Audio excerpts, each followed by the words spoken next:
the reports on what's going on in this federal trial with Diddy. And y'all, day two was even wilder. So Cassie took the stand, and you know she's pregnant. She's 8 months pregnant, so her belly out there hanging. They said she was calm, but she was ready to speak her truth. She broke it all down, y'all. Years of control, years of manipulation, and years of pain, as she stated. She said it started with love, but then it turned to freak offs, as people out here would say. She said this shit became her job. She was getting flown and passed around like a piece of cake. She said he ordered male escorts to come do that to her, all while he watched and recorded, and it was touching itself, y'all.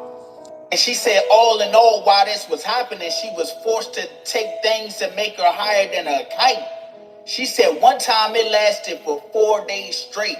She said she was out of her mind, but she wasn't thinking too much of it because the thing she was high on a kite on made her not even think about it or feel it. Now listen to this, y'all. The reports say she listed everything that got her higher than a kite. Molly, Special K, GHB, shrooms, and that white girl Hannah Montana. Here's where it get a little bad. She said she wasn't the only one. She said it was more women doing this too, being forced to do it. The way the reports was saying it sounded like she was going through a psychological warfare. She said Diddy would send her to the gym to make sure her body was in shape and even get a plastic surgeon so she can be perfect. Her body can be perfect for these freak-offs. He wanted her to be top tier. When she got dressed and everything, she had to send Diddy pictures of how the outfits looked on her so he can approve.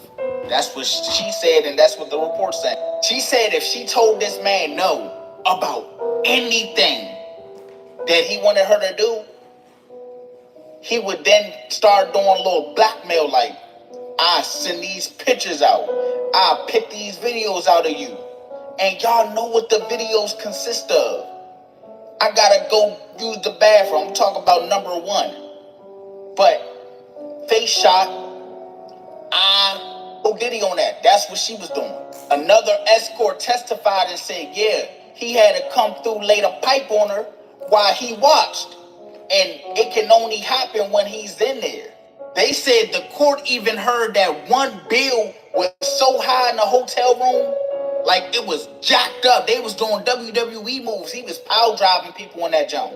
That they had to fucking remodel the jump. That's how wild they was getting in them freak offs. They say they found weapons in a safe. And you already know, 1,000 bottles of baby oil. Like I say, he was trying to get slippery sloped. Per reports, they say when Cassie said she got number one doing, the courtroom gasped like, what? You got what? He did what? They did what? She said she even choked on it, y'all. They said once again, some family members walked out after hearing that. They little ears and eyes could not take what was being shown and heard. Listen, I wasn't there. This is just me breaking down what I seen on reports and what people are saying from the courtroom that was there. None of these are my claims. These are just allegations. But if I was in the courtroom as Cassie was testifying, so let me tell you guys everything that you didn't see or may have not heard, because it's a lot. I will say the most damning part of her testimony for me is when she describes a freak-off where Diddy and another man, an escort, are standing on top of her while she is laying on the floor, high off of ecstasy, and they are urinating on her face, to the point where she is choking on their pee. And to further give context, on the right-hand side of the court, seated, is her husband, Alex Fine. On the left-hand side, Diddy's 6 out of 7 kids are sitting in the courtroom as Cassie is describing having weekly freak-offs for years that would last 2, 3, one lasted up to 4 days. She talked about damaging hotel rooms so bad in one instance that they had to pay such a hefty fee because the hotel hotel told them that they needed to completely redecorate the room after a freak off. After a freak off, there would be blood, urine, and lots of baby oil. There was so much baby oil. There was also so much baby oil talk to the point where the judge at one point told prosecutors, wrap it up. But before we even got there, a very pregnant Cassie was called to the stand. She was wearing a tight brown turtleneck dress that was hugging her baby bump. When she sat down, you could tell she was nervous. And if you couldn't, you quickly picked up on it, because once she started talking, you noticed that she paused a lot. She would sigh heavily before she answered a question. One of those moments was when she explained to the court that a year into their relationship, that Diddy had approached her with this fantasy that he had. He called it voyeurism, where he wanted to see her have sex with another man, later referred to as freak-offs. She said her stomach dropped. She was 22 years old. She described herself as very naive and a people pleaser. She said the only reason that she agreed to it is because she knew it would make him happy, and she was afraid what would happen if she said no. That's also around the time, she says, that he started to get abusive. Most of her testimony today was spent on talking about these freak-offs, the different escorts that they would use, the different hotels that they would use. She said that she would find escorts off of Craigslist and this escort service called Cowboys for Angels. And to describe them, they weren't the most attractive men, right? They were very average looking.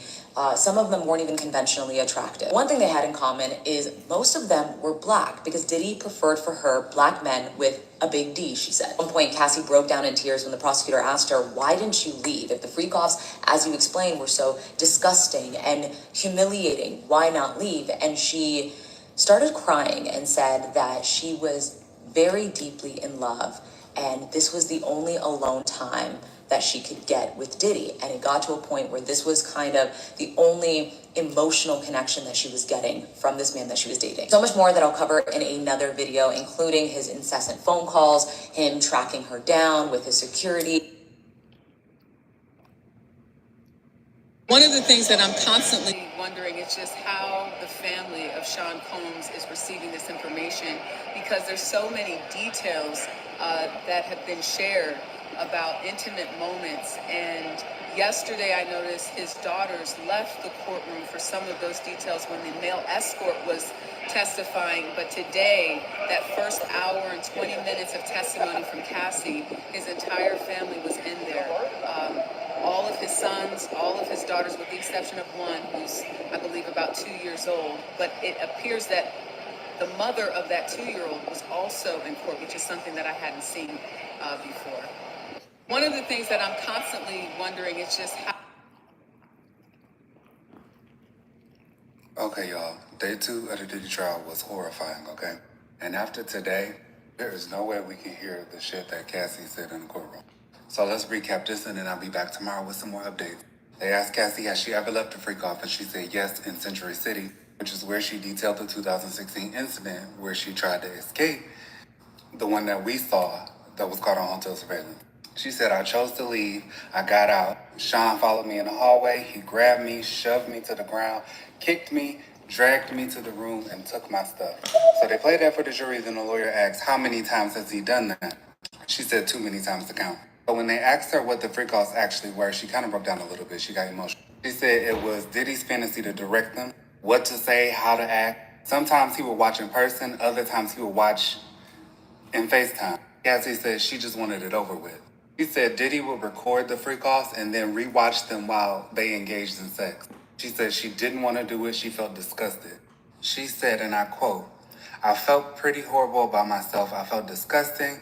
If I felt humiliated, she said I didn't have the words to show how horrible I felt. I couldn't talk about it to anyone. So then she talked about drugs during the freak-off. She said that they used weed, ketamine, and mushroom, whatever the drug of choice was at that time. She said it was just to disassociate during those sessions, right? She said she would be so high sometimes that she would actually vomit, and he would tell her to get up and keep going. She also detailed being forced to engage in sexual acts while she was on her period. And this is also where she talked about having the escort urinate on her because it turned him on. Whereas the escort says that Cassie told him to urinate on her, but it was all under the direction of Diddy. He was a regular spiked Lee. So in the past, we all thought it was like somebody working for him. Cassie said that he made her solicit the men that she slept with. She said she used Craigslist, Backpage, Cowboys for Angels. She said Diddy He had to approve. If he didn't like him, she would go back and get somebody else. She said that they were paying escorts anywhere from $1,500 to $6,000 a session. She also broke down again when they asked her what she loved about Diddy. She said, when we had one time, when you care about somebody, you don't want to disappoint them. And then she still described him as a scary person, violent, and someone she had to appease. She also said that they didn't use condoms. Even the escort said that, and he said that he asked for her test results and he never saw them. I feel so bad for baby girl. She said she felt disgusted, humiliated, and like she couldn't escape. For all you bitches in the comments talking about watching it and leave. This wasn't just sex.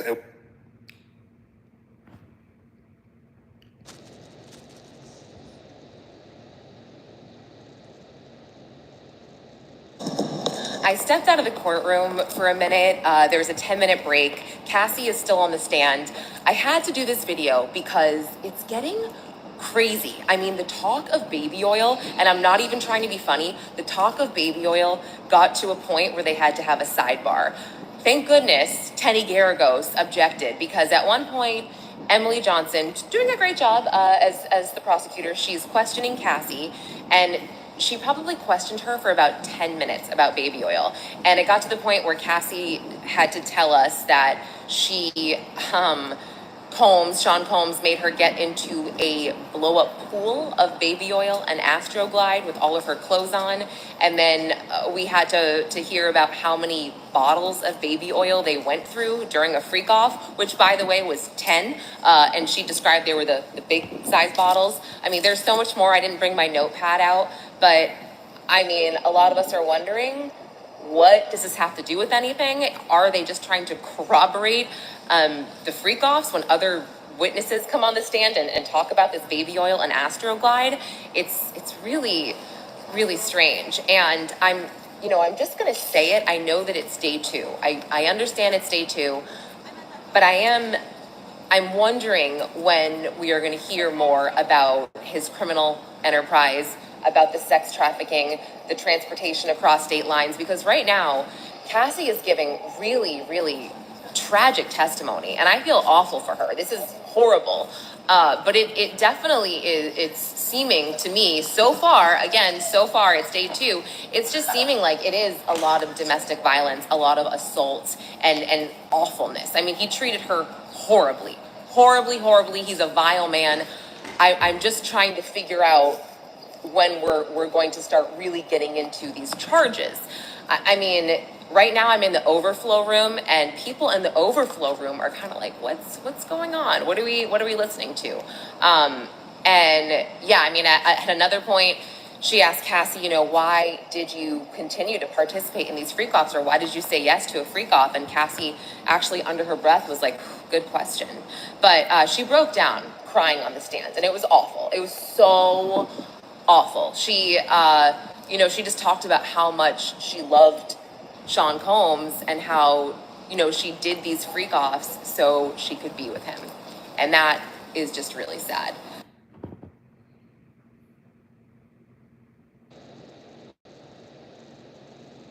As I get my children, I'm going to give a quick recap of everything I saw today during the second day of the Diddy trial with Cassie on the stand.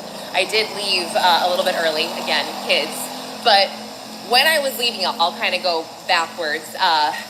So when I was leaving, Cassie was going through photos of 6 escorts that she and Diddy used for their freak-offs, and I finally heard something pertaining to 2 of the charges, or the 2 counts of transportation to engage in prostitution, because Cassie was discussing about how they would have these escorts come meet them in different cities, and sometimes she or Diddy would arrange the travel. For one escort named Dave, they actually used a travel agent for that, and said that Dave was an employee of Diddy's, so she wouldn't ask questions.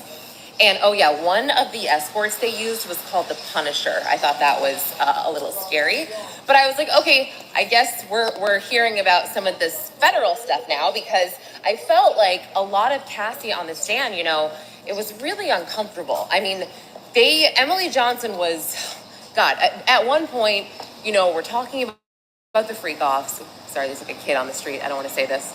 We're talking about the freak offs, and Cassie goes into the urine thing, and she describes to us that she choked on an escort's urine. He peed in her mouth at Diddy's directive, and then Diddy also peed on her at the same time. And the prosecutor's like, how did that make you feel? And Cassie's like, humiliated, this, that. And then the prosecutor said, well, why didn't you stop? Why didn't you say no? Why didn't you stop them? And Cassie was like, well, I was on the floor, under the influence of a lot of drugs, and there's two men hovering over me urinating. So sorry, I didn't do that. And I'm sitting here like, all right, let's get to it. Cassie also described that Diddy would make her engage in these freak offs on her period. So the rooms would be a total mess. The linens would be covered in blood from her period and urine as well. Sorry, there's kids on the street. I need to stop. That was awful. Oh, and then she said that Diddy liked to use Glade candles. So the rooms would smell like Glade. I mean, it was just like a lot of weird testimony. A lot of it, I'm just kind of like, this is awful. And what Cassie went through is terrible, but I'm like, all right, let's get to it. And really, Cassie testified that she was very young and inexperienced sexually. She didn't do any drugs except for, weed really, and drank wine. And then she met Diddy, and he introduced her to a lot of this stuff.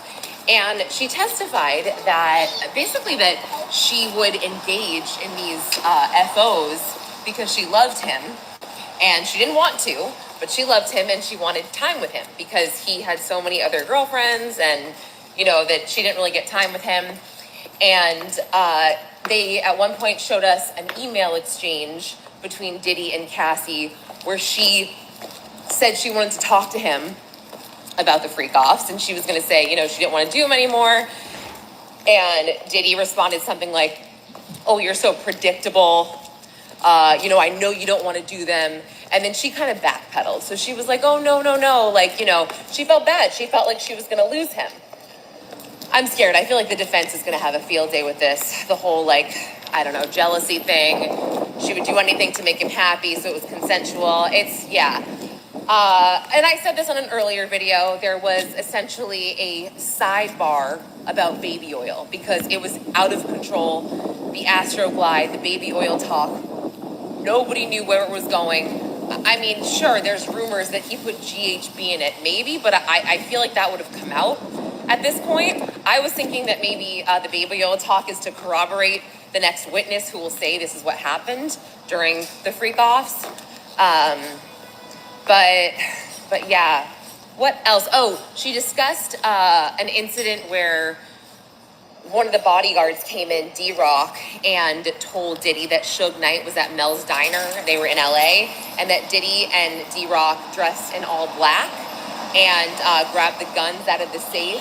And Cassie started crying, and she got really scared, and she just said, don't do anything stupid. And then they took off in their SUVs, and they were back 40 minutes later.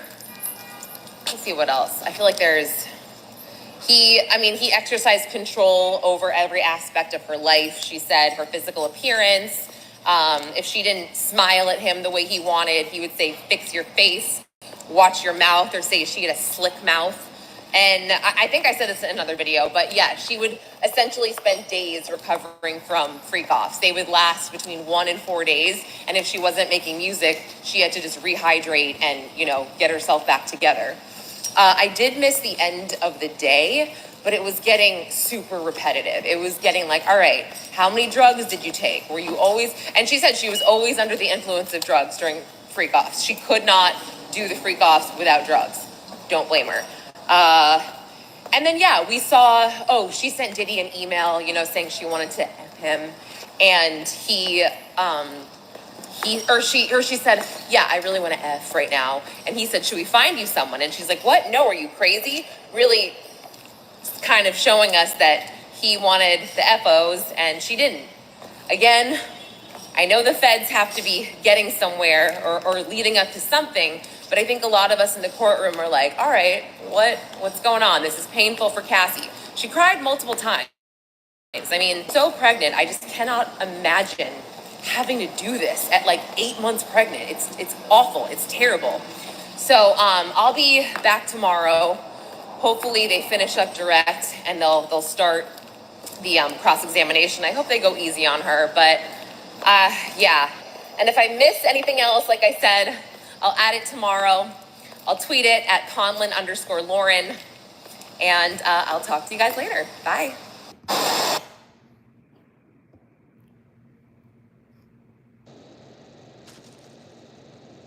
Y'all never want to be messy. When it come down to Diddy, y'all always want to be quiet. I'm going to be the one to say it. Now, y'all, I knew it was bad, but I swear I did not know it was this bad. Fuck eating bitches. He on them tapes having 4-day freak offs, homosexual freak offs, Cassie getting peed on, beat up.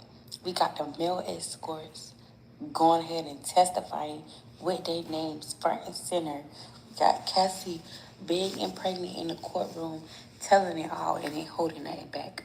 Diddy is going to jail. When I say jail, I mean under the jail. 4-day freak off. Bitch. Just high on drugs, ain't eat, ain't drink, ain't nothing. Now, Daniel Phillip took the stand today, and this is what he said, and I'll quote.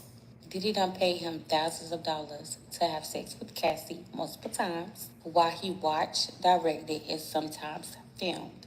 He did say through all the encounters, Cassie never looked it like totally aware or comfortable. She always looked uncomfortable and she was always under the influence.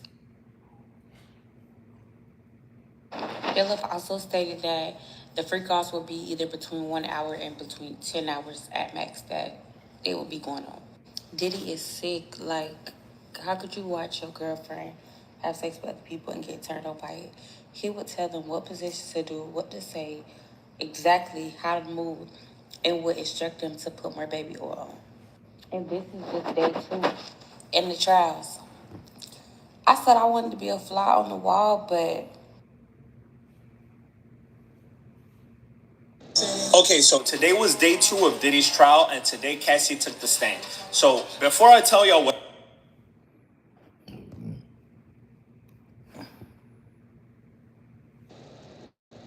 And I think the lesson from today's Diddy trial testimonials, Cassie Ventura getting up there. Very strong woman, by the way. 8.5 months pregnant. Like, she's about to pop in June. Such a strong woman to relieve all that trauma. But what I'm still stuck on, the prosecutor being like, and why did you choke? And Cassie saying, because I had too much urine in my mouth. Ooh, that was heavy. That was heavy. Like, that's a lot, y'all. The dehumanizing of it all, the belittling. Did Sean pee on you? Yeah. So the escort peed on her. Then Puff, Sean Diddy Combs, whatever his name is, Shoe, also pissed on her. Hella Johnson baby oil. Like, oh. No, like, is anyone else disgusted? And now every single time I'm gonna see Johnson baby oil, I'm just gonna think about this whole thing. Any of y'all, like, who have babies, oh, this is all traumatic for literally the entire world. For, the entire public. Well, not the entire world, but like, for all of us. But her husband is so strong. I just pray that their marriage stays, like, this makes it stronger. Because, I mean, he was a trainer for Diddy. So he definitely had bigger, clear picture. But probably not to this extent. Or maybe he already knew everything. I think they went through the files together. I hope. But day 2, he, like, was walking out there. He looked red as a tomato. My gosh. And it's just beginning, y'all. Like, back tomorrow. Those are my thoughts for now. Hope you had a great day. Don't. Y'all subscribe and hit the like button. They say all dogs go to heaven. But after hearing what Cassie said today in her testimony, it's looking like all Diddy's go to hell. What if I told you Cassie had some of the most horrific things to say in her testimony, including what she said here that had her literally breaking down in tears? And I'm gonna get to that. But it was some things said about Diddy's former chief of staff, Christine Coram, that might have her in the hot seat, and a random story Cassie told about Suge Knight that got people really tripped. Imagine having to be on the stand in front of the whole world talking about how some man smashed you in the head, knocked you over, dragged you, kicked you, and stomped you in the head. And not only that, after these horrific freak-offs where it was sexual nastiness going on, Sean would want her to put nut all over her body, all over his body, usually on his nipples. And having to do all of this while your husband watched and supports. Cassie began testimony by putting her right hand up and swearing to tell the truth and nothing but the truth, and starting off by saying she met Diddy when she was only 19 years old. He was damn near 40. She said she fell in love with him immediately, but then immediately it turned into nothing but freak-offs that lasted from 36 to 72 hours, basically becoming her job, not a singer, which she was originally trying to be.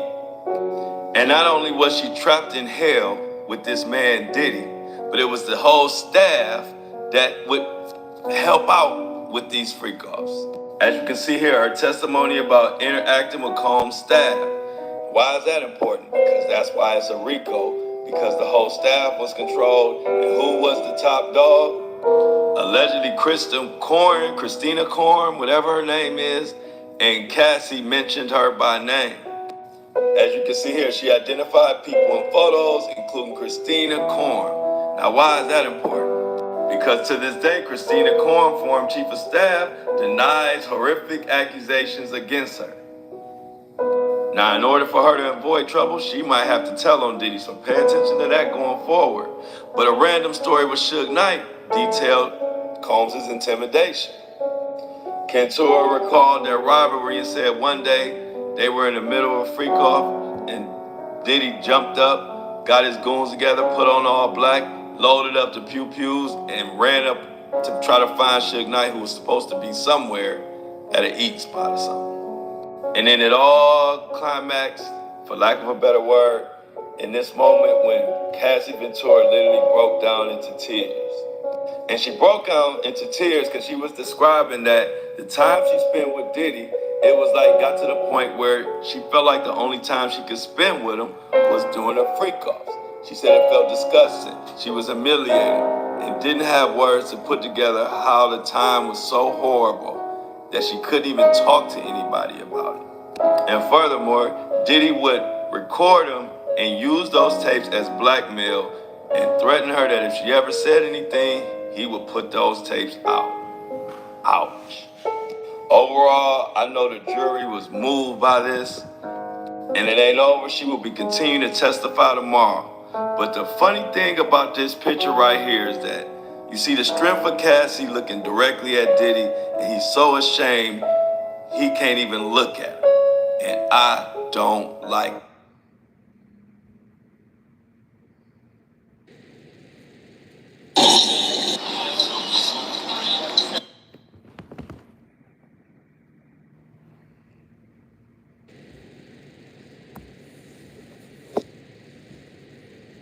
Like, today was day 2 of the Diddy trial, and I swear to God, I thought we wouldn't see Cassie to season 2. She popped up there like a ferocious mama bear, in the tone of your early 20s. If he talking too low, I could barely hear him, so I know y'all can't. Okay, so Cassie is on the stand, and I'm just going to read you the transcript because my battery's almost dying. But, okay, he asked her how old she was. She said 38. She said she's a musician and an entertainer, and they asked how long she was with Diddy. She says 10 years. Then he goes into, did you get into arguments? Ventura, yes, it would result in violence and dragging. What else did he do? Stop me in the head if I was down. How frequently was he violent? Ventura, too frequently. I would get black eye and bruises. Let me show you a video. Where is this? Ventura, the internet, Los Angeles. It was after freak off. What does that entail? The hiring of an escort, setting it up. How did you feel when he first asked for it? Ventura, confused, nervous. I wanted to make him happy. Did you agree to one when he first proposed it? Yes. Then there were more. It wasn't something I wanted to do, at least not that frequently. At least not that frequently. Ventura, I didn't know what no could turn into. What do you mean? Ventura, making him angry. What were you afraid would happen if you said no? Ventura, thought at the time he had blackmail materials. What did you give the government? Laptops. Now they go into the laptops, who was on it. He asked who this picture was with, and she names Carrie Morgan, which is apparently like a supermodel, and her best friend. And then they ask her, when did you sign to Bad Boy Records? Ventura, 2006. It was a 10-year deal. Did you release any after late 2006? Ventura, no. Who's in this photo? Ventura, Kim Porter. She was Sean's ex before me and the mother of his children. They ask her, where did you celebrate your birthday in this photo? Ventura, in Las Vegas. Carrie Morgan was there too. We were out on his patio on my 21st birthday, VMAs. Sean kissed her in the bathroom and she went back to her hotel and told Carrie, okay? Now they're asking her, when you got back to New York, Ventura, I'd visit him in Trump Hotel in Columbus Circle. His apartment was being renovated. What were you going with your music career? Trying to come up with a concept. Sean called all the shots. What is the age difference between you and Sean? Ventura, 17 years. How did you feel when Sean invited you to hotels? Ventura, nervous, excitement. We're going to talk about music. He introduced me to oral sex. I didn't understand it. Okay, I'm gonna charge my phone and come right back, but I do wanna say that her testimony sounds very rehearsed. Like she knows how to introduce the next question. So they asked her, how does she feel? And she's like, very excited, right? The last statement, very excited. He introduced me to oral sex. Like she brings up the violence right away. Like she is very rehearsed. You can tell that they prepped her. So I can't wait to see what else, but you can see that by bringing out the pictures, that's when they start naming people. So they actually have video.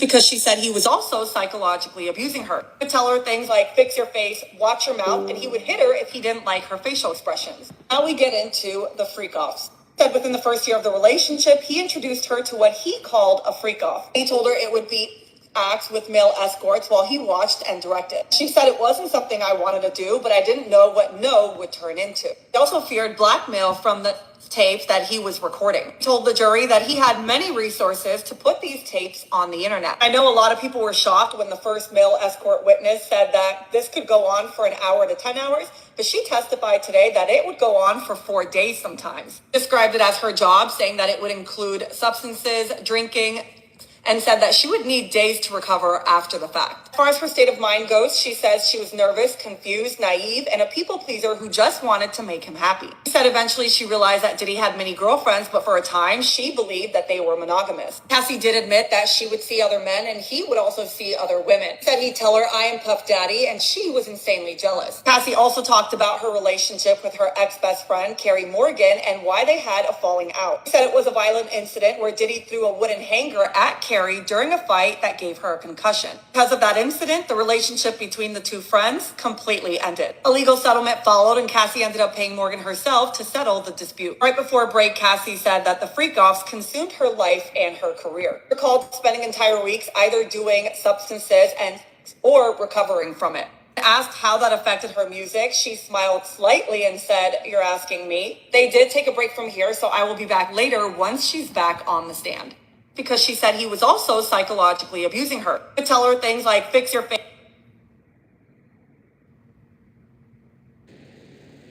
I don't know about y'all, but once I saw that Jay-Z name was mentioned in the fucking trial, it's over.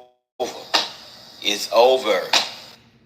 I don't know about y'all, but once I saw that Jay-Z name was mentioned in the fucking trial, it's over.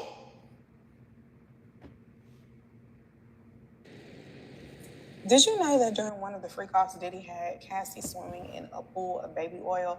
I'm Amanda from the Point of No Return True Crime Podcast, where we talk about everything cold cases, crime, murder, anything in between. Let's just jump right in. Today we are talking about the Diddy trial, day 2 of the Diddy trial to be exact.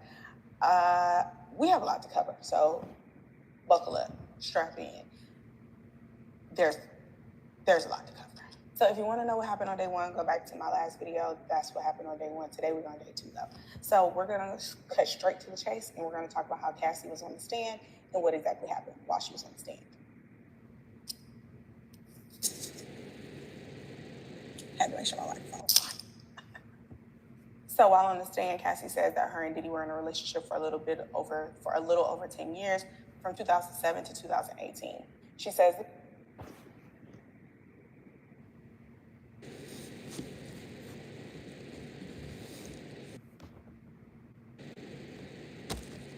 Cassie officially took the stand and they jumped right in, not wasting any time. Before I get into what she has already said, I just want to say that her husband is in the courtroom and the defense tried to get him removed, saying that they might call him up as a witness later. But the prosecutor pushed back, saying that Cassie is going to need her support system when she's on the stand. They ended up meeting in the middle, saying that he can stay, but he will have to leave once Cassie gets to 2018, where she alleges that Diddy had her. Now, throughout Cassie's testimony, it's being said that she was dabbing her eyes, she was emotional, and she was resting her hand on her belly. Obviously, we know Cassie as a 38-year-old pregnant woman, but she described meeting Diddy when she was just 19 years old. She was modeling in New York City, but after meeting, she signed a 10-album deal with his label, Bad Boy Records. She was very honest with her testimony. She talked about the fact that he was this larger-than-life entrepreneur, and she was a fan of his music. She said she was 21 when Diddy made his first move. She was in Vegas celebrating her birthday when Diddy, out of nowhere, kissed her in the bathroom. She was really confused. She was young and a new artist and didn't really know the lay of the land when it came to things like that. She said she did not want him to kiss her at her 21st birthday, and she ran back to her room crying and telling her friend. After that, he started inviting her to hotel rooms in New York where he was staying because his home was being renovated. Cassie admitted she wanted to be around Diddy the same way everybody else did at that time.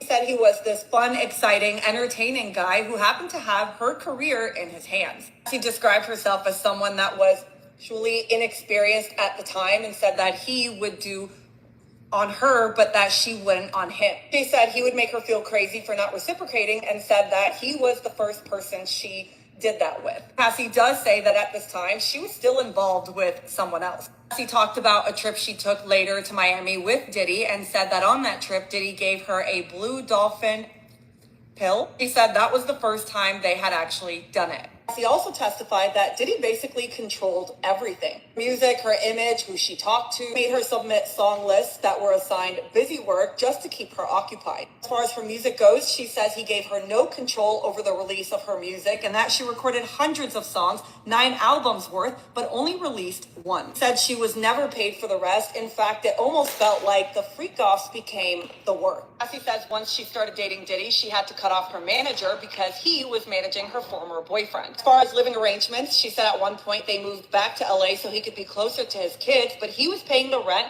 and he had the keys to her apartment and he would walk in unannounced. She also said that he had her so close to his home that he could travel between the two with a golf cart. She wasn't responding to him. He became an incessant caller and he would send security and assistance to track her down. Cassie also talked about the physical abuse in the relationship. He would knock me over, drag me, kick me, stomp me in the head if I was down. He said it happened too frequently and that he would leave her with black eyes, knots, busted lips, and bruises all over her body. Didn't stop the physical abuse because she said he was also psychologically abusing her. He would tell her things like fix your face, watch your mouth, and he would hit her if he didn't like her facial expressions. Now we get into the freak-offs. Said within the first year of the relationship, he introduced her to what he called a freak-off. He told her it would be acts with male escorts while he watched and directed. She said it wasn't something I wanted to do, but I didn't know what no would turn into. He also feared blackmail from the tapes that he was recording. He told the jury that he had many resources to put these tapes on the internet. I know a lot of people were shocked when the first male escort witness said that this could go on for an hour to 10 hours,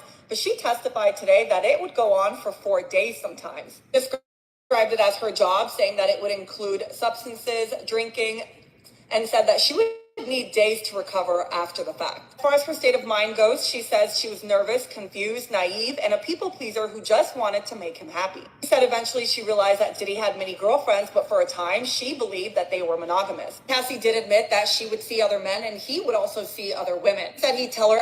Cassie officially took the stand and they jumped right in, not wasting any time. Before I get into what she has already said, I just want to say that her husband. Okay, so I got my opinions. These are my opinions only. Okay, my opinions only. Don't come for me in the comments. You can chime in, leave a comment, but boy, do I wish that this Diddy trial was televised. Boy, do I wish this Diddy trial was televised. Like, remember when OJ was on trial and we all watched it on ABC, NBC, on every news platform? Why can't they televise this Diddy trial? I want to see this man's face. I heard he's all white haired, white beard, and all that stuff. But what they're giving, the details they're giving on these little clips, I wish this thing was televised. First and foremost, okay, there was a time in the day when money could save you. People used to be able to pay off their troubles and get away with a lot of stuff. We're in the 2000s now. Your money is not going to save you. His money is not going to save him. And I'm going to tell you, from what I'm hearing, from what we know, the history of this man, he is going down. He's going down like a bag of bricks, okay? If they were able to put Bill in jail, if they were able to put Epstein in jail, if they would be able to put R. Kelly in jail, oh, Diddy is going. He may not go for a long time, but he is definitely getting locked up, okay?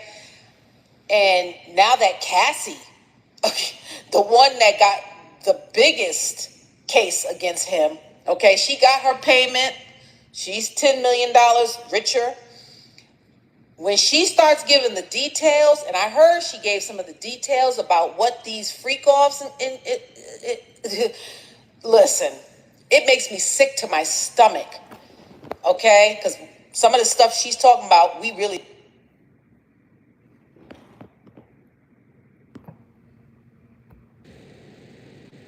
I knew that this Diddy trial was going to be a hot-ass mess when Misa Hilton showed up to the goddamn courthouse yesterday using a fucking walker. It's TMZ here, sorry. Will you look great nonetheless?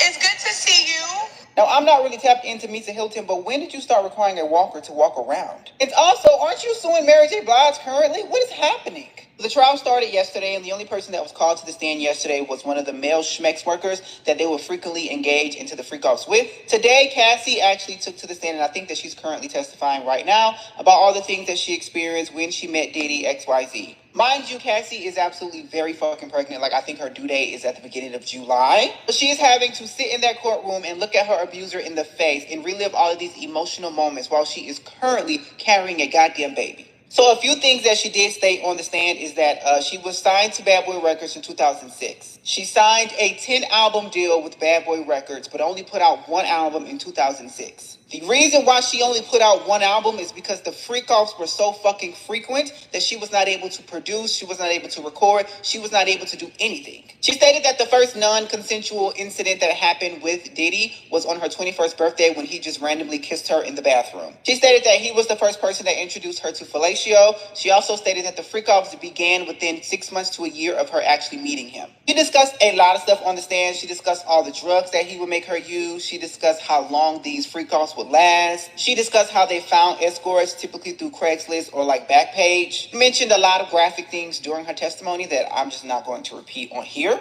Diddy's kids are also present during the trial, like all of his kids, including his young daughters. It is being noted that they are getting up and leaving when the testimony becomes a little bit too graphic, but then they're coming back into the courtroom. I get that this is their father and that they want to support him, but the graphic details of this motherfucking case, I would not want my child to be anywhere near this. And this just shows me that these children don't have anybody that's guiding them that's not still under the thumb of their father. Had their mother been alive, had Kim still been here, I guarantee those kids would not be at that fucking trial, but because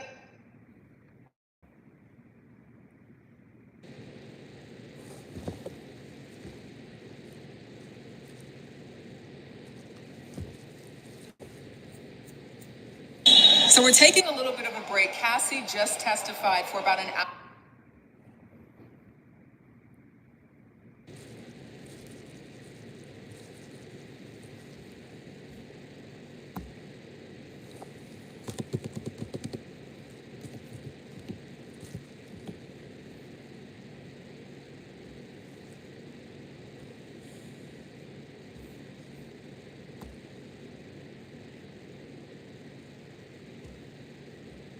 Watch yourself in the front.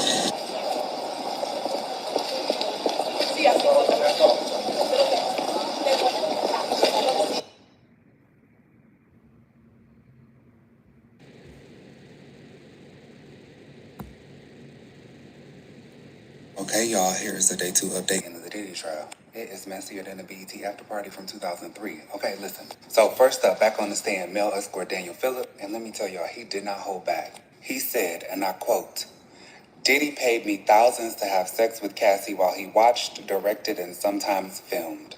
Daniel is his name. He went into detail about how Diddy had Cassie under the influence during all of the encounters. He said, and I quote, she never looked comfortable. She looked like she was just doing what she was told. He also doubled down on the claim that one time in Miami, Diddy slapped Cassie so hard that she fell to the floor crying. He said that it was routine. And at one point, he testified that Diddy would throw wads of cash at people after these nights like it was just entertainment. And now the moment we all been waiting for, Cassie Ventura takes the stand. Cassie testified that her entire relationship with Diddy was built on fear, control, and violence. She said, and I quote, he made me feel like I couldn't leave, like if I left, I'd disappear, or worse. She talked about being drugged and coerced into group sex. She talked about how he would do fucked up shit to her, love bomb her one day, and then beat her the next. She also told the court that in 2012 she tried to escape during a trip and he dragged her by her hair through the hallway of the hotel. And this is not the same video because there's video evidence and it's not the same video from 2016. And this is the video that the prosecutors are trying to show the jury as evidence. Now y'all remember, this is just day 2. I have more from Cassie's testimony. I'm gonna do a second video later on this afternoon, but I wanna get through everything and read the transcripts and all of it.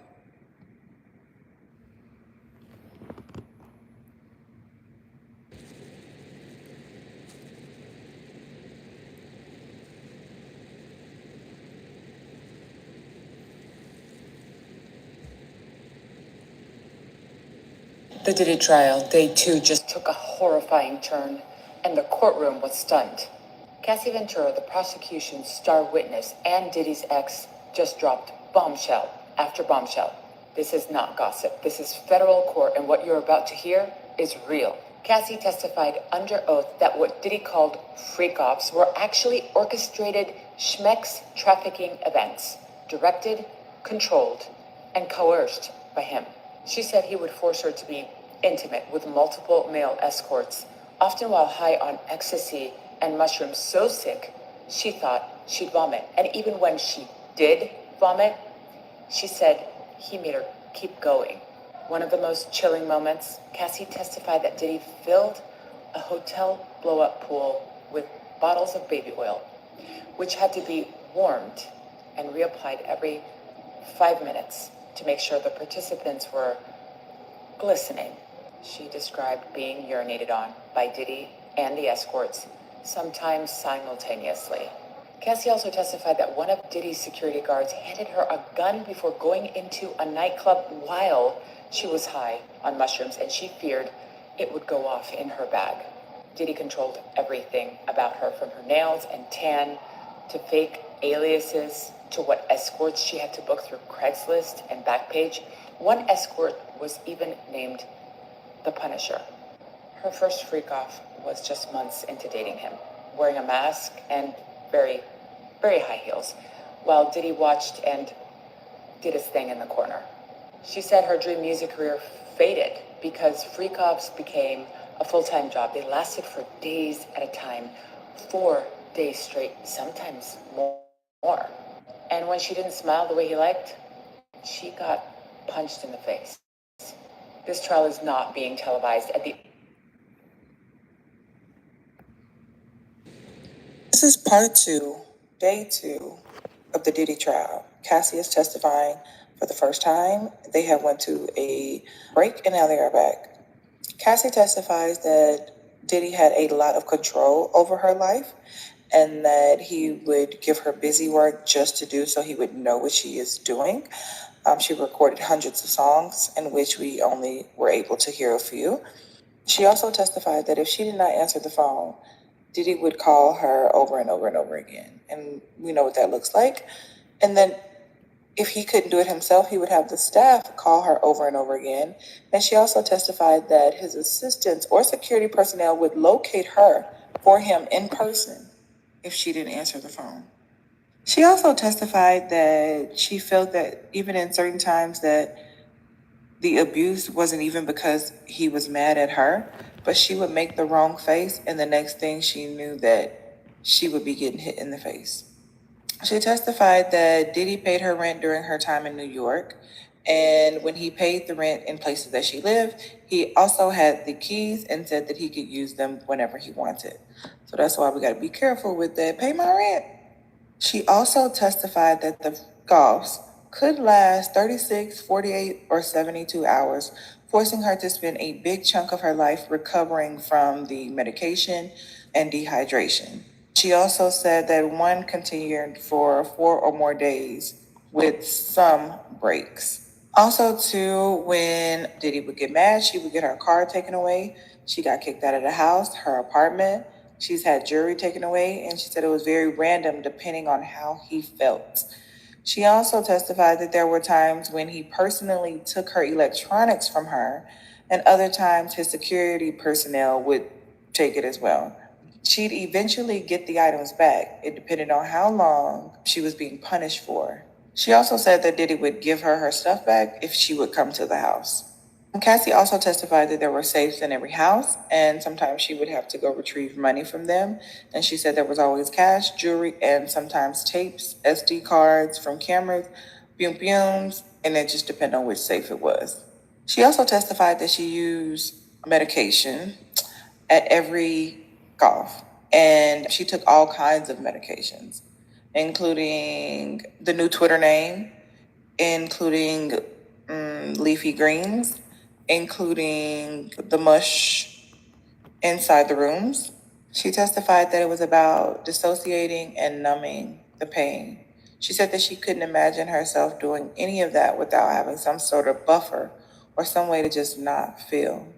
She also said that Diddy would provide the medications and sometimes his staff would drop them off. She testified that Diddy pretty much had a order in how he wanted the golfs to go. It would start with touching, kissing, and orality, and then moving on to the enter.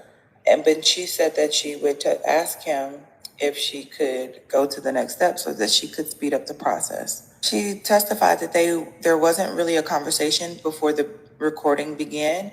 She said that he just brought out a camera and set it up. And then she also said that they were recorded on a video camera at first. And then later they were recorded on both his and her electronic devices. In that infamous video that we all have watched, she talked about how she was trying to leave a golf before it was over. Inside the hotel, which prompted her to leave, is that the golf got violent. She said she's not sure exactly what happened, but she got hit by Sean and had a black eye. And at that point, all I could think about was getting out of there safely. I had my premiere and I didn't want to mess it up, so I left. Sean followed her into the hallway by the elevators, grabbed me up, threw me on the ground, and the rest that we saw ourselves. They asked her, are there occasions when you tried to fight back when he hit you? And she said no. That's how scared she was that she said no. She also testified that he beat her too many times to count. The judge denies requests to show any sexually explicit videos and or images in the court, in which I agree with. They did not want to re-victimize the victims, which I agree with. And some people were still asking to see them. And I think that's just a little bit sick. Some things you don't need to see. It's literal abuse and you want to watch it. I don't think that should be shown. She also talked about her booking their travel, Diddy booking the travel, and sometimes the staff or travel agent booking the travel for escorts to go to different states, which is very important in the case for the charge. In order for the federal court to have jurisdiction over this or prosecutors or U.S. attorneys, they have to be able to show that there was either enticing, harboring, transporting, or advertising, and that it traveled in interstate commerce. So her testimony talking about having these offs in multiple states, as well as booking the travels for these escorts, and the things that happen are very instrumental in the charges in the case. They are done for today. They will pick back up tomorrow.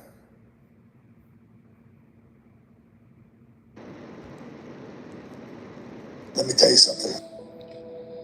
If you are a DV survivor, then I would ask you to put your phone down and not watch this post. But this is my trigger warning, because what I have seen and the things that I have heard that came out of the P. Diddy trial today was beyond humane, was an atrocity, and I'm almost embarrassed to say that I'm a man. Cassie Ventura, Sean Puffy Combs' ex-girlfriend. She was beat, she was kicked, she was punched, she was dragged on the floor by her hair across rooms. She was abused physically, psychologically. She was made to do things that no woman should have ever had to do. It is said that Cassie Ventura loved Sean Puffy Combs so much that she would have done anything to keep.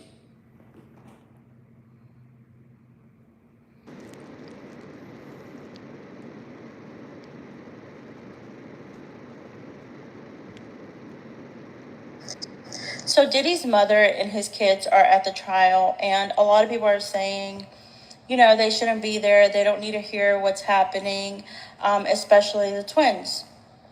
And my perspective towards that is completely different. They need to know who their father is.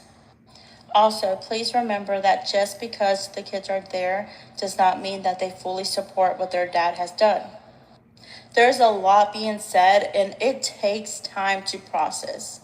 And I promise you, there will come a point where these girls will realize who that man is.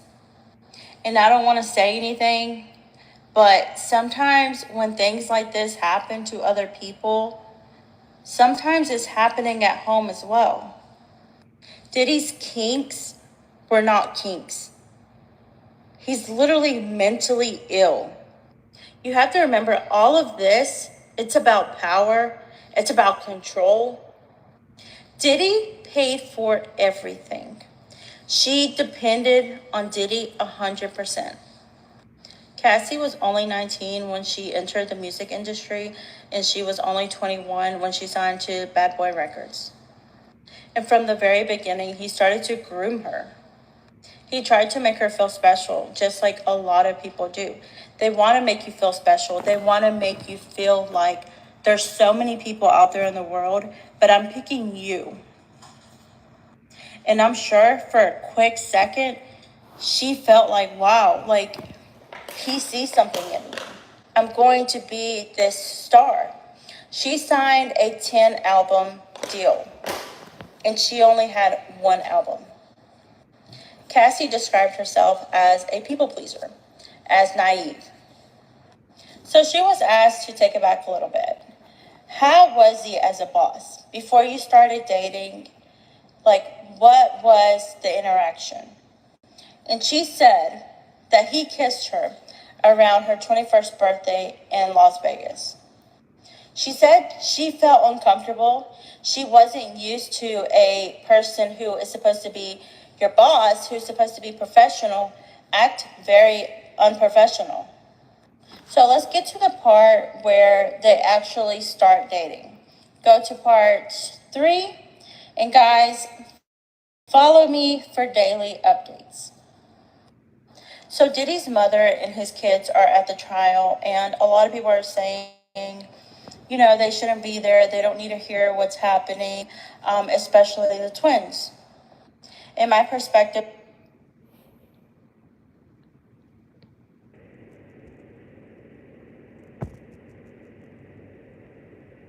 Cassie is spilling tea. She just took the stand day 2 of the Diddy trial, and she is letting the cat out of the bag, detailing her firsthand experience with Diddy and these freak-offs. Now, while on the stand, Cassie detailed how these S parties have become her job, that it was no time to do anything else but to do them and then try to recover. The longest time they spent doing them was 4 days that lasted for significant periods of time. She went on to claim that Diddy mentioned being into this type of activity within the first 6 months or a year of them dating. Claims that when she first started getting into them, she was 22 years old, and she agreed to do it because she wanted to make Diddy happy, and even spilled tea on the first one going down in his Los Angeles home. She is aware that the male counterparts involved in the freak-offs were paid to dance and to get it popping with her, and she says in order to cope with what was going on, she would have to drink and she would have to do other things as well. Says that her and Diddy were on to wear disguises during the parties, that they would wear a masquerade mask, how when she was participating in them, she didn't really feel much because she was on cloud 9, but she did feel dirty and confusion. She was happy that he was happy with her. Said that she didn't want to make him angry by saying no or upset him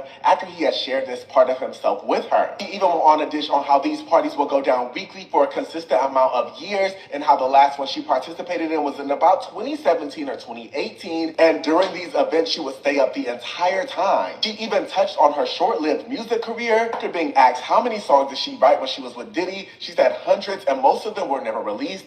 Some got leaked on the internet, some were on mixtapes. The person went on to ask her how many albums on your deal were not released. She went on to say 9, and she went on to say how she never even got paid for them. She went on to ask her if she recalls all of the freak-offs she was involved in, and she said that would be impossible, and she wanted to stop because she felt humiliated, but couldn't find the words then because she wasn't able to talk to anybody about it. And crying and said that she did bring it up to him gently because she didn't want him to just go and start doing it with somebody else. She was afraid that he would get upset. The kicker is looking like they brought up an email between Cassie and Diddy. In the email, she calls him Pop Pop, and she says she calls him that because he asked her what she called her grandfather, and that's what he wanted to be addressed as. Now, I'm not gonna lie, this is not looking good. I'm curious to know what you guys think regarding.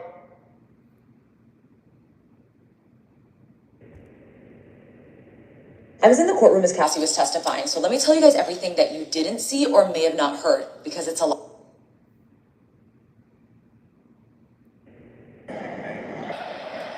Okay, just got out of court, day 2 of trial, and Cassie was on the stand.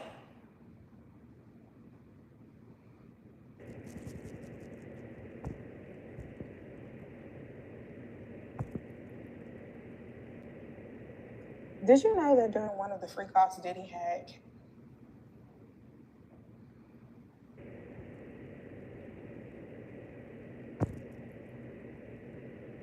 I followed day 2 of Diddy's trial so you don't have to. Content warning. Today, Cassie testified that Diddy made her call him Pop Pop, the same name she used for her grandfather, and that she once choked from the amount of urine in her mouth after Diddy forced escorts from Craigslist to urinate on her and in her mouth.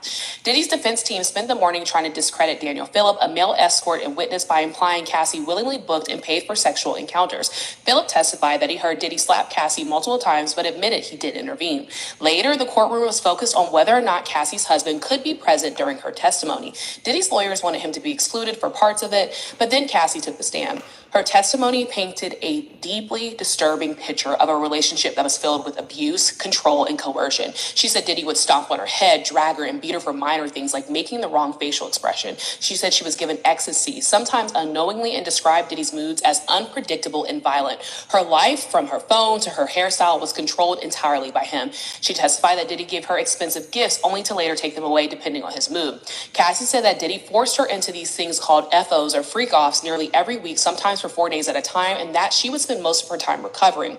This went on for years. During these sessions, she said she was forced to take drugs, stay awake for days at a time, and endure physical and sexual abuse. She broke down sobbing in court as she recalled, begging for it to stop, but feeling powerless and humiliated. The first time this happened, she was 22 and Diddy was nearly 40. She also testified that Diddy made her reach out to escorts on Craigslist and Backpage, forced her to carry a gun, and urinated on her along with male escorts. In one incident, she choked due to the sheer amount of urine in her mouth, saying, quote, "I didn't know what no could turn into," describing how terrified she was to anger Diddy.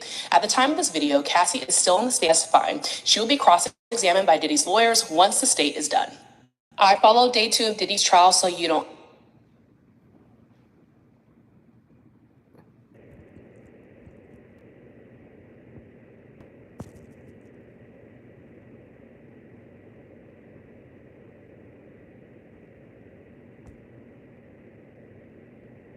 To the Sean Diddy Combs trial. So today's witness was his ex-girlfriend, Cassie.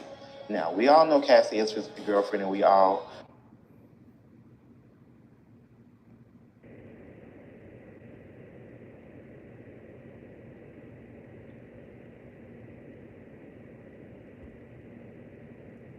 day 2 of the Sean Diddy Combs.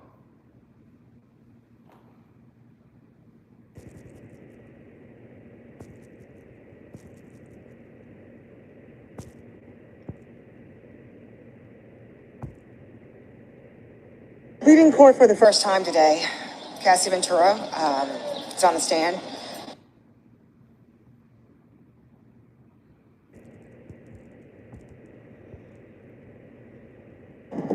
I stepped out of the courtroom for a minute. There was a 10-minute break. Cassie.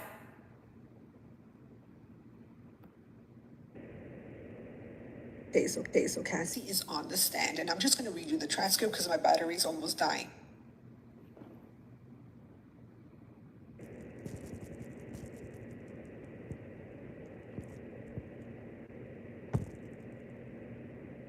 It's day 2 of Diddy's trial, and today was the big one.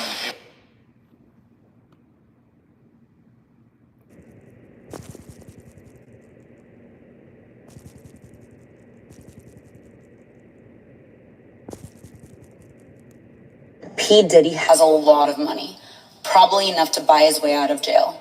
Yes, that's an actual quote from a potential juror in court today.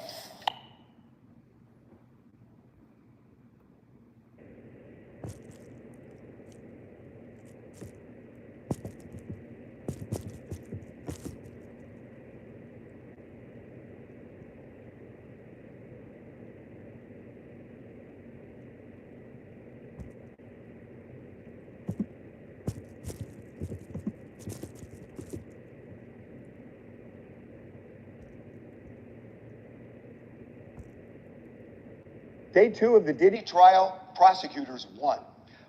They didn't necessarily win for the reasons you might think. I will say that I think there was a problem prosecutors had, but we have an update at the end of this video where something happened in real time that could change everything. Hotel room, and then maybe another session where she wanted to leave to go to this premiere because she says, he hit me in the...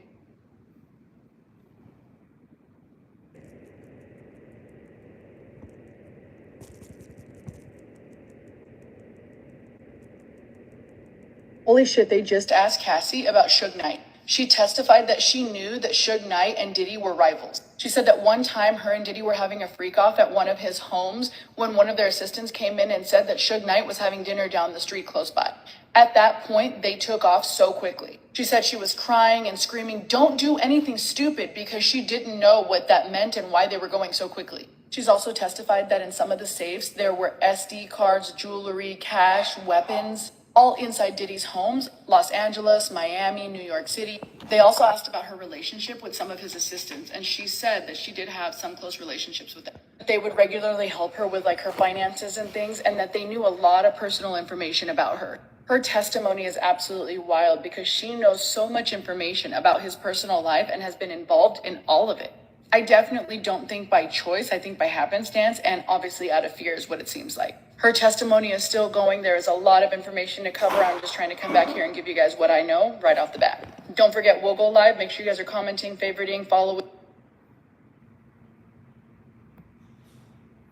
Let's talk about day 2 of the Diddy trial. This involved Cassie being on the stand. She was on the stand for most of today, and they'll have her back tomorrow as well. I do think the prosecution hit some points, some elements, some things that you have to prove for racketeering. I do think the challenge, though, is that it's mixing this big, messy narrative with a lot of red herrings, a lot of just messy things that really aren't relevant. And so I'm just curious how the jury is going to kind of parse those things out to get to the key elements. And that'll also be on the prosecution to kind of bring it home in the closing statements as well. I had another thought as well, thinking about how we're calling it the Diddy trial and how many names this man has had, from Puff Daddy to people also call him by his government name, Sean Combs, Puffy, Puff Daddy, P. Diddy. He also want to go by Love. And I think, again, it's another testament to how much he's able to control his image and to make it how he wants in the media, and we just ate it up. Because a lot of people have tried to change their names in some kind of way, like their media persona or like their celebrity name, and we just go, we're gonna call you the name that we met you as. We're not doing this whole name change thing. And how he's been able to do it like 5 times is crazy. As far as her testimony, I think there are 3 main things they get to today that are kind of mixed into the narrative that you may have missed. I missed one of them until I read a summary on CNN. So first off, they have to be able to talk about interstate commerce in order to get it, in order to have federal jurisdiction. So they're asking her. They were strategic in picking the different incidents for the freak offs. They picked some in like LA, Miami, and also New York. So they have interstate commerce. Okay. The other thing they do, and this may feel off to you, but they kept asking her which staff members were helping him. Like if you got in trouble from Diddy, and I'm using that word loosely here. There are people who took your things away from you, took your car away from you. Who did that? And she's like, oh, it was his staff. And she would name people. The staff being involved in the coercive behavior here, the freak offs, this non-consensual stuff, the paying of escorts and all that, that's part of the enterprise. So they're asking if the staff was involved, because the staff being involved in this scheme, that's one of the major elements there. That's where he gets in trouble. It looks a lot different if this was just his private personal business that he was handling by himself, but getting your assistants and bodyguards to go get the money to pay these, prostitutes, which is illegal. All these different things is how you get to the enterprise. The other big thing, of course, is consent. And I will tell you, this ain't no cut and dry consent situation. This isn't the basic one where she's like, I said no, he continued. Like, you don't really have it that way. But I'll tell you this. When you read the summary of it, my biggest takeaway in conclusion, my kind of summary of this was that they treated her like an object. She was dehumanized. They moved her around like a doll. The things they made her do, like she doesn't feel like she has any say in it. And if you can understand that, then you can see that it's coercive in nature, and she doesn't really have any autonomy to fight back, to say no, or to actively engage in the process and to make her own decisions. She is just being moved around like an object. And I always kind of felt like that she was very dehumanized. Even when you think about, before we knew all this, there were like 10 years we never saw Cassie talk. She came out with her song, Just Me and You, and then starts dating Diddy, and we just see her as like arm candy to him. Like, I remember when she had her movies in 2016, it was like, oh wow, because we hadn't seen a girl talk in years. So I already kind of felt like that she was being treated like an object even before this. And then to read all things happen in the background, yes. So if you can understand that piece, then see that as coercion, see that as control, that she has no autonomy to say no in the situation. I do think the prosecution, they're trying to build some narrative things. I feel like they get sidetracked on things that I don't really feel like matter. They are obsessed with the baby oil. And I'm like, what is it supposed to prove? Maybe maybe they're trying to prove that this all is done for his pleasure, because like there's like 10 bottles of baby oil that are being used and he's destroying the hotel rooms, whatever. I'm like, okay. They also mentioned that one night he heard that Suge Knight was in town and ran and grabbed his gun to go out there. And I guess that's to show his propensity to violence. I don't know. I'm just like, these things make headlines, but they don't make a case in my mind. So I was like, okay, move it along. Move it along. Who cares about this? I'm trying to think what else. There's some really, I told y'all, they're going for them older people. And I did find out that 4 of the 12 jurors are white. The rest of them are people of color, including black people. So there are black folks that made to the jury. So that's a pretty diverse jury, which I think is reflective of New York. 4 white people, eight people of color. That's a good jury from a race standpoint. They really did lean to a lot of the egregious things that happened. The things that people say, in my mind, no one would consent to that. So she talks about the frequent urination on her by him and escorts. And then she said, I did not want to do that directly. I think that's a shocking thing to people. And then they talk about also that after the escorts were finished, I'm going to try to use my words here loosely. The escorts would finish, okay, and he would ask her to bring the results of that to the room where he was. He would be in the next room watching on FaceTime or on video, whatever. So she'd bring that results there and she would pour it on his chest in a more sensitive area on his chest, if you can gather what I'm saying here. And so you're reading this, you're like, what? The prosecution trying to gross out the jury to make it feel like this person is just so gross and so weird, like no one would agree to this. I think that is part of the goal, but that really is not what the elements of the crime are, so keep that in mind.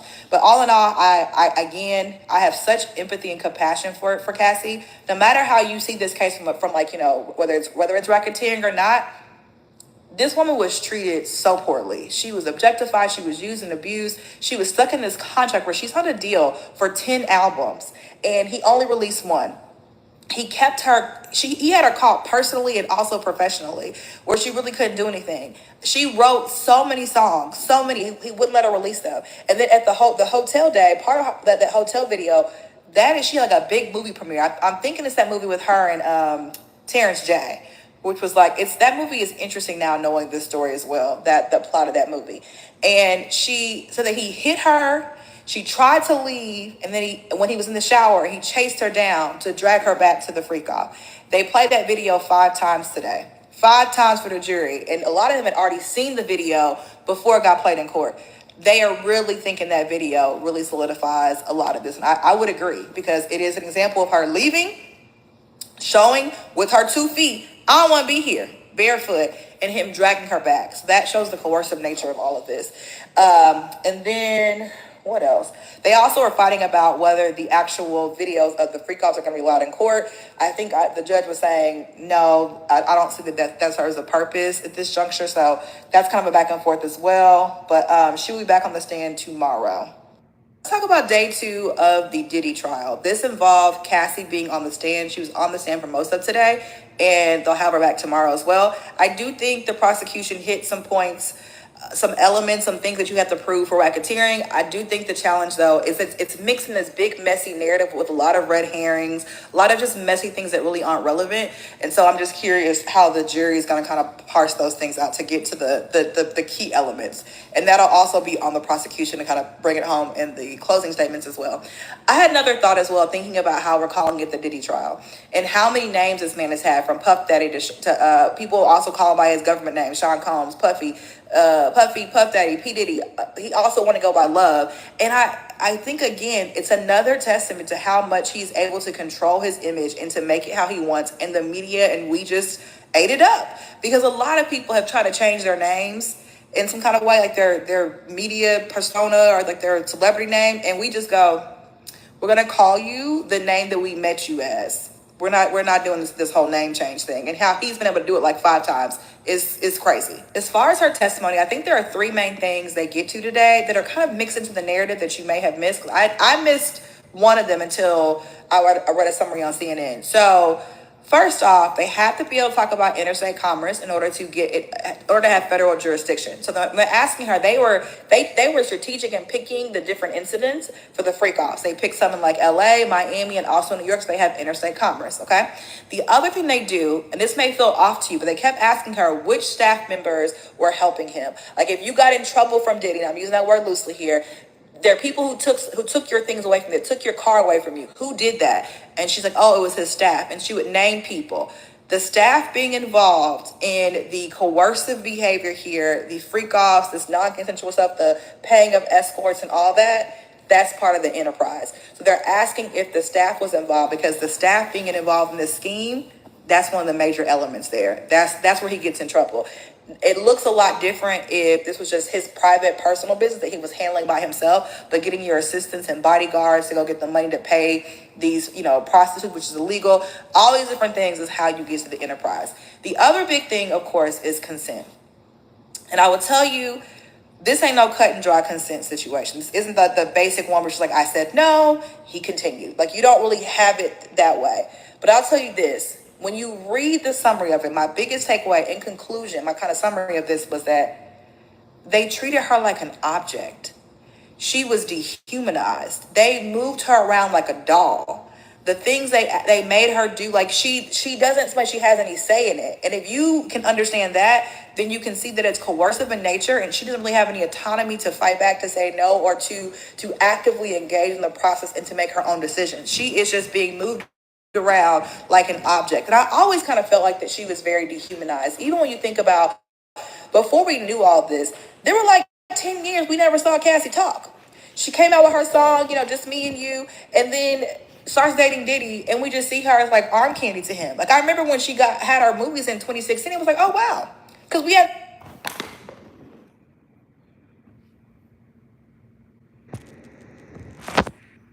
Diddy do it? Today was trial, day 2. Cassie Ventura took the stand. She talked about freak-offs. She talked about how Diddy would have her have sex with the male escorts.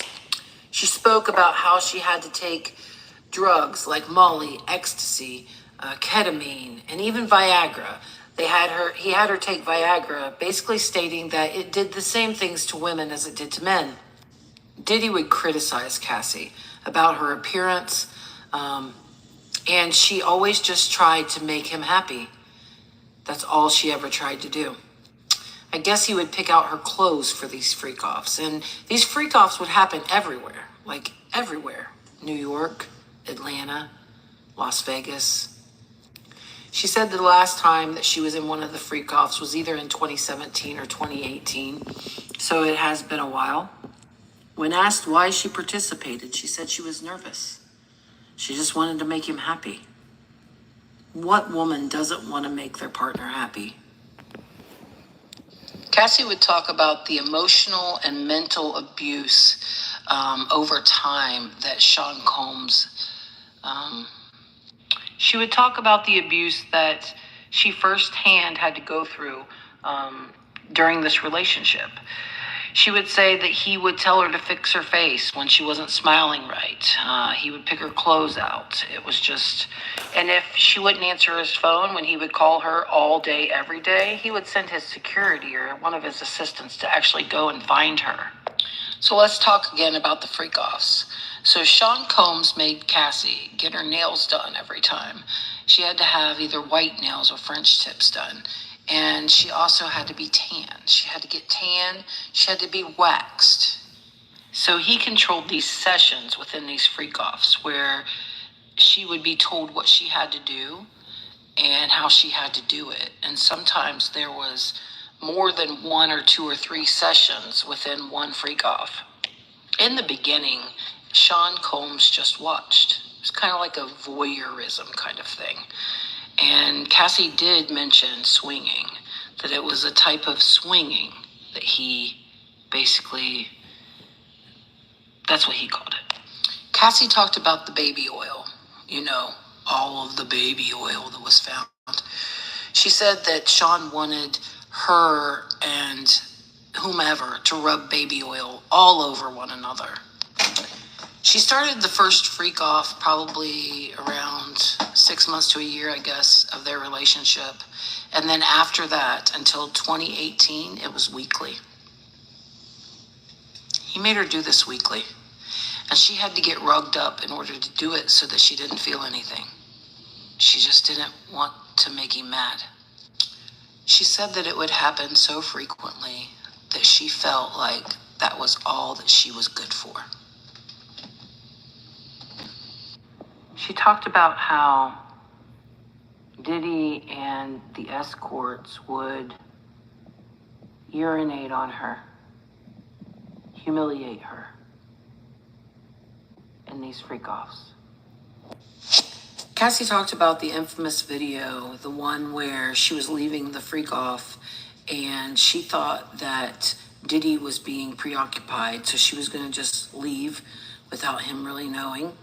And she gets down the hallway, and then he realizes, I guess, that she's gone, and he comes out after her, and he starts hitting her, and she was on the ground, and I guess she was asked why she stayed on the ground so long on the floor, and she said that was the safest place to be. I guess Cassie's going to be back on the stand tomorrow. Be with her. I hope the whole universe is with her. This seems like a very traumatic experience that she went through for 10 years with this man.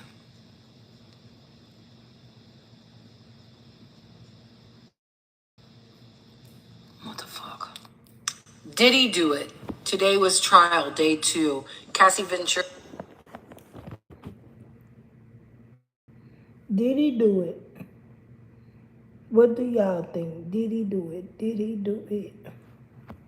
I'm no journalist, but I've been keeping up with the Diddy trial, and I'm here to let y'all know what's been going on. So Cassie took the stand today, and basically she was asked about, her relationship with P. Diddy, Sean Combs, whatever y'all want to call him. She alleged that the longest freak off that they had lasted 4 days. Yes, 4 days. Really, Diddy? She also alleged that it was no other women involved in these freak offs, only male escorts / strippers. Diddy was a freak. Or shall I say, is a freak. Cassie basically admitted to being a people pleaser, and that's the reason why she stuck around with Sean. She wanted to make him happy, so she did the things that he asked her to do. And she also was scared of him because if she didn't do it, he would beat her up. And the first day of the trial, his defense admitted to Diddy being basically a violent man and it being domestic violence. But what his defense is trying to do is get the sex trafficking charge thrown away. So Cassie basically got on the stand and said, she couldn't do music no more because she was always doing freak offs, and she just became an employee, and that doing the freak offs became her job. Me personally, I think she finessing it so they can make this charge stick, because the way that she were answering the questions, it really kind of gave off that you could tell that she was coached, and she was coached. Like, her answers were very rehearsed. Not taking away nothing that she been through. She also was asked about the night Diddy and Suge Knight got into it. She said that the security guard found out what Suge Knight was eating and came and told Diddy, and Diddy ran out the house with his gun. She said that she cried and told him not to do nothing stupid. Honestly, my only question with Cassie is, how was she able to get out after so long?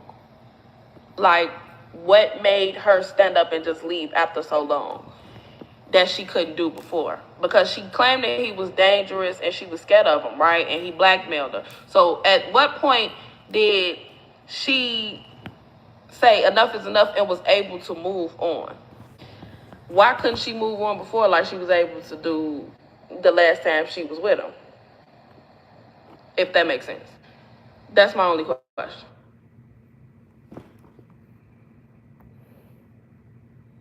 Hello, everybody. I don't say much, but I had to talk about this.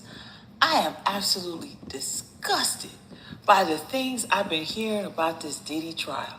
Ugh. And the fact that this was Cassie's lived experience, allegedly, I am appalled. This is some things I didn't even want to know about, hear about, and the fact that Diddy's daughters are going to the trial, it don't make sense to me. If I was in a jury as a woman, it would not make me think of him favorably that he would allow his daughters to listen to this testimony. They should only be there for the opening and the closing of this entire thing. Ugh. I am so sorry that this Cassie had to go through all of this. Well, I think it happened. This is just terrible. I mean, my goodness, there's some sick people in this world. And that nobody in Hollywood, all these years, nobody said anything. Nobody, let us know what was happening or contacted somebody. I'm not even in the trial. I'm not even following it wholeheartedly. And the little bit I'm hearing, I'm just oh my God. The thing that got me was he peed in her mouth. Well, they peed in her mouth till she was gagging, choking, gross. Now we got something to talk about. So this is day 2 of the Diddy case. Y'all don't come for me when I say this. Please do not get in my comments talking crazy. But I feel like Diddy's been overcharged. I'm just saying. And I know it's just day 2. It's just day 2. Hopefully there's more to come, but the prosecution case right now is not looking good, okay? So day one was like, oh, you know, Cassie got urinated on. But come to find out, Cassie actually be urinated on. Even had a relationship with this worker, you know, the sex worker, and all that. Now day two, today, it made it seem like Cassie could have been gone. Don't come for me, but I understand. I've never been in a domestic violence and abuse relationship, so it could also still be a mental thing because she was still young. She felt like she had to stay, so I will say that on her defense, on any abuse woman defense, but all I'm saying is, it don't look like these charges are matching up right now. But like I said, it's just day two, so y'all let me know what y'all think in the comments. Whew, y'all got something to talk about.